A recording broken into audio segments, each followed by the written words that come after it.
Hi YouTube, welcome to another edition of HorrorHands, and for this video I'm going to be talking about Doctor Sleep.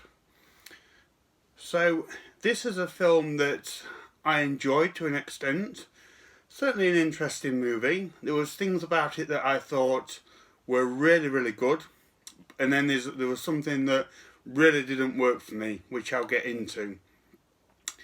I watched the 3-hour director's cut as well, so I'm going to be referring to that version of the film, and I'm going to leave out any kind of spoilers, so don't worry about that.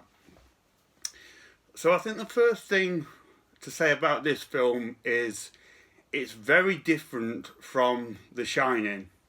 Whereas The Shining was a very contained film, great movie, but contained to one location and pretty much focused on 3 characters.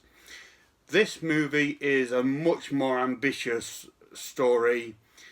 It takes place over numerous different states in America. It takes place over a number of different decades, and it involves a lot of characters and a lot of interconnecting events. So there's a lot going on in this movie.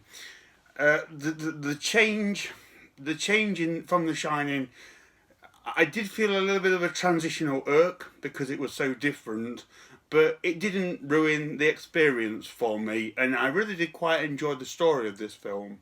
There's kind of like an X-Men vibe going on in this, whereas in X-Men you have like good mutants and bad mutants.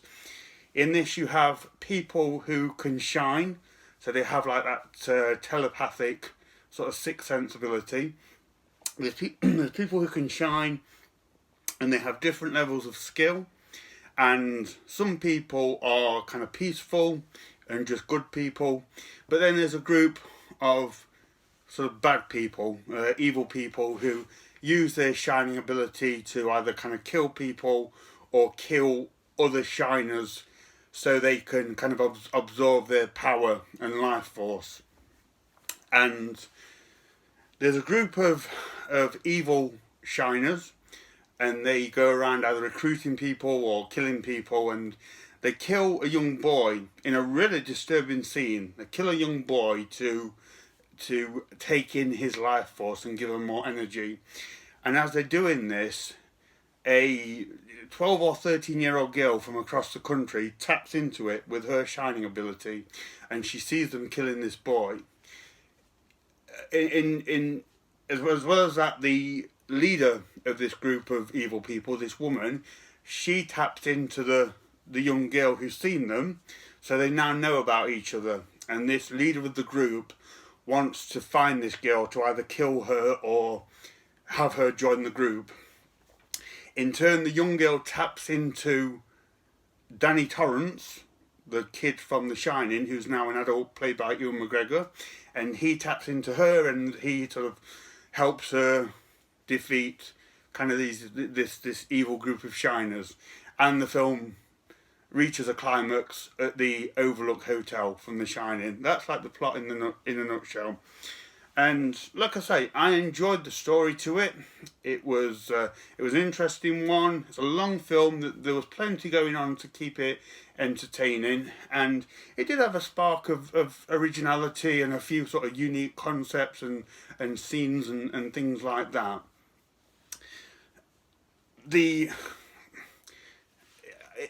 Apart from a few kind of really shocking scenes, in particular the murder of the young child, which was really disturbing, it kind of sort of plays out as a mild type of horror film.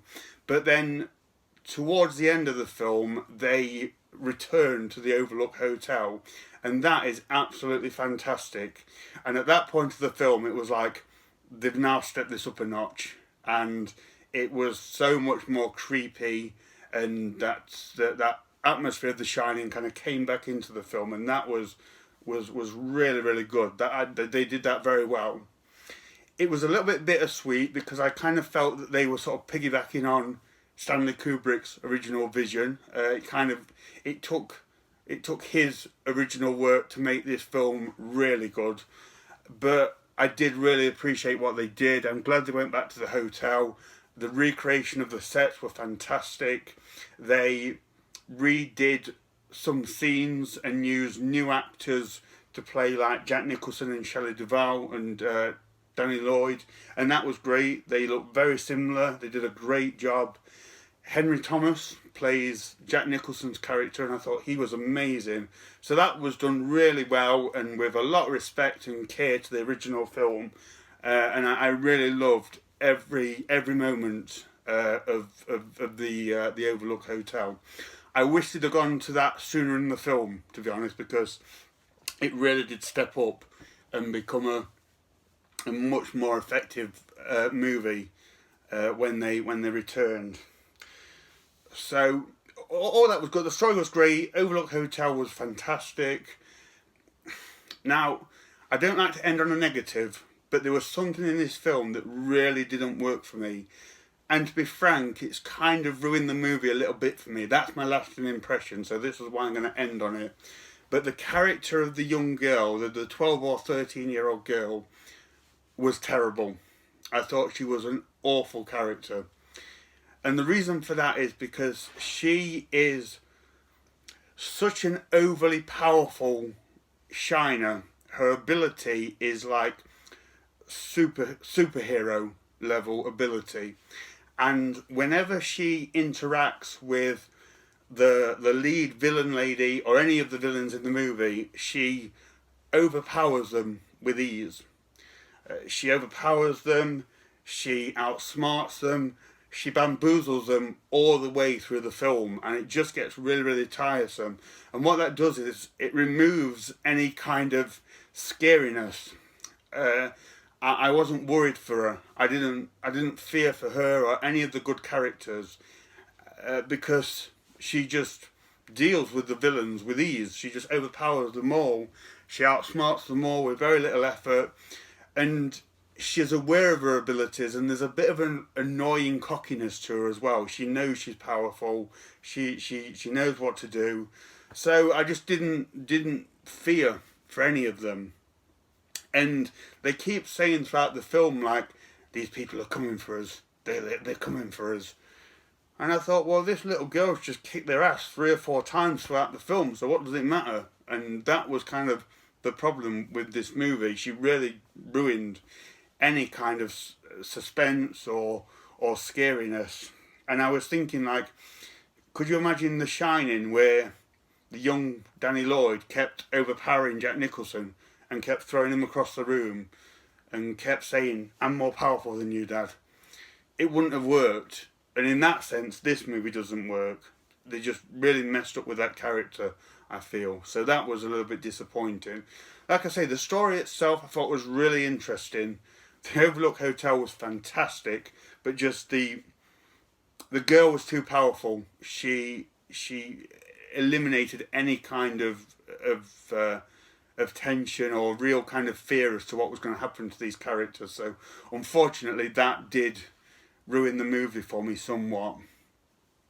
So yeah, that's my thoughts of Doctor Sleep. Let me know what you think of this. I've heard some mixed reviews of this. I've heard people that think it's amazing, and then in the last few days I've heard a few people that agree with this. The young girl character was just not good. But let me know what you think. I'd be really interested to know. So thank you very much for watching, and stay tuned for more videos.